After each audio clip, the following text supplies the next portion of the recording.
Hello again everyone, Edwin Learnard back once again. In this YouTube astrological segment, I'm going to be dissertating and talking about the natal chart of Rob Ford. You may have heard of him. He is the current mayor of Toronto in Canada, and he, has been embroiled in some controversy of late, to say the least. He has acknowledged use of crack cocaine. He denies that he's any kind of habitual or compulsive user, whatever, but he has admitted using it. He said that it was done in quote-unquote a drunken stupor, and who knows whether he's consistently uses it or not, but I'm just, I'm quoting what he is saying. Now, I'm going to start, and he's been stripped of, a number of his, powers as mayor. He is still the mayor of Toronto, and, one way to describe him, the way his behavior is lately, just a little bit on the eccentric side. But anyway, let me get to his chart. I'm going to have two videos on this. This is going to be part one of the Rob Ford natal chart, and it's going to be using the Western astrology Placidus house cusp system. Now, Rob Ford is born on May 28th, 1969. He has, first I'm going to talk about his sun in Gemini. Now, obviously, Rob Ford is never at a loss for words. He has a voluble tongue, to say the least, and sun in Gemini people can be multifaceted and versatile. There's also some speculation that Ford called a radio talk show host, or talk show disguising his voice, and in order to try to maybe defend himself. And it's funny, who knows, maybe it was him. They say that Gemini is the sign of the twin, and Geminis are the kind of people that can like to impersonate somebody else. So it wouldn't surprise me if it was him. Now, the next thing I want to talk about, his moon in Libra. Now, I know a lot of you probably don't see this side of him maybe that readily, but moon in Libra should be a part of him that is actually passive and peace-loving, and may have an aversion to quote-unquote rocking the boat. Now, they generally like to be fair and equitable and diplomatic, and people with this position strive for fair resolutions to problems.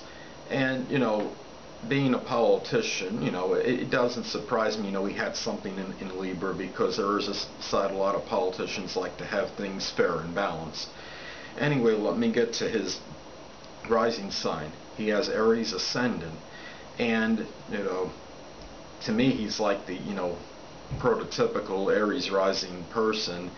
He comes across as very assertive and aggressive, outspoken.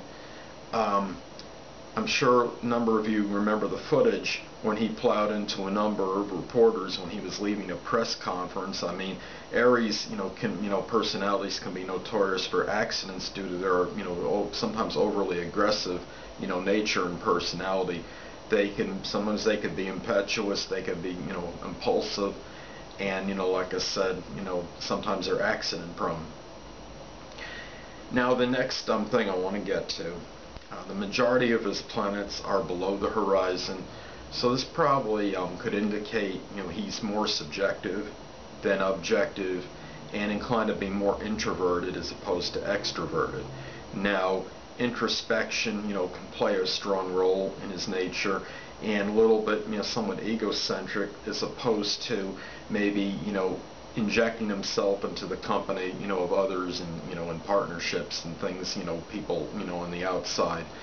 So anyway, next thing I want to get to, he has a preponderance of planets in mutable signs, which signifies adaptability and mutability, flexibility, and more likely than not, he is actually probably willing to make a number of compromises in relationships, as opposed to a lot of the other people that he's in contact with in these relationships, and probably at least more so willing just in general than the average person.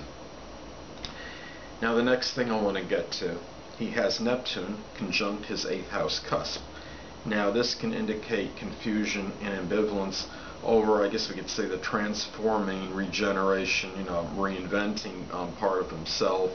And so if something happens where he steps down as mayor, one way or the other, he might have some confusion as to where he's going to go, at that point.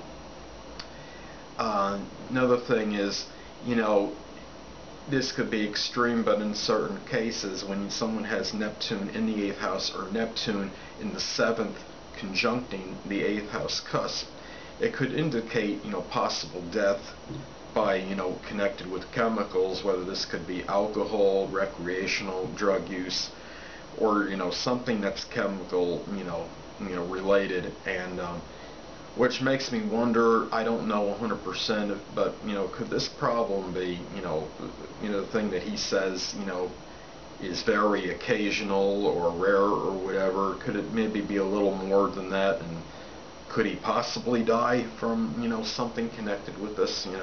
Only time will tell. As far as, I guess what I'm saying is the crack cocaine or the alcohol is what I'm referring to, of course. Next thing I want to get to, his ruler of the 10th house is in the 1st house, and this could indicate that career matters can be paramount in his life. Status, notoriety, standing in the community, recognition. This could all figure prominently in his life scheme. And being the mayor of Toronto, and what's happening lately, I mean, there's not many people that are more popular than him right now in, as far as the world. He came up, last time I checked, over 900 million results in a Google search, so I'd say he's pretty popular right now. And his Venus is in exact opposition to his moon, which could indicate that his emotional needs, which is the moon, can be in conflict with the Venus or love nature, and could lead to turbulent relationships with loved ones. And Venus, in Aries, which he has, is ardent and aggressive in love matters, and then he has, the moon in Libra, the passive, peace-loving kind of person that likes tranquility as far as his emotional needs. So there's obviously can cause some, exasperation having those two opposed, and especially this is in an exact opposition, mind you. Now, something else with his 10th house I found kind of intriguing is that the ruler of his 10th house is unaspected, with the exception of the conjunction to his ascendant. And when I think when Saturn has little or no conjunctions, it could show somebody which at times could lack, the discipline, and somebody that doesn't, having actually hardly any aspects and no actual negative, the negative aspects, adverse aspects to Saturn, could show that maybe, he feels he could kind of go, and do what he wants, kind of, unobstructed and uninhibited. There's no actual block for him, and I think he might have felt certain invincibility, while he was in, during his time as mayor, up until he got, a good strong percentage of those powers, stripped from him. And he basically might have thought he can go undeterred without restrictions, and we know restrictions is connected with Saturn, so I think this might have played a role in that, that part of his nature. Now, his moon opposes his ascendant, and moon in Libra, obviously there's a big discrepancy or disparity between his moon in Libra and Aries ascendant. The moon in Libra, as stated before, is like all about being passive, and about having diplomacy and tact and peacefulness and tranquility, while the Aries rising is the antithesis of this, his projection of self. And his Aries rising, as we've seen, he can be somewhat acrimonious, maybe somewhat easily provoked, maybe not one to be vindictive or hold a grudge, because Aries rising has the tendency to forgive and forget. And obviously very super aggressive, and bowling over people, sometimes literally or close to it. And So I think this can cause some turmoil and exasperation in his nature. And a lot of his horoscope seems like, you know, it's a lot about passiveness and aggression, and I think that's where he's vacillating. And not only have the Sun in Gemini is mercurial, but he has this, you know, strong need for for being passive in his life and having peace. But on the other side of the coin, he has this need to kind of have, that assertion and that aggression in being able to go, through things with, the no fear concept. Well, anyway, people, that will conclude part one of the Rob Ford natal chart. And tune in next time, where I'll be dissertating and talking about part two of Rob Ford's natal horoscope. And until next time, people, stay well.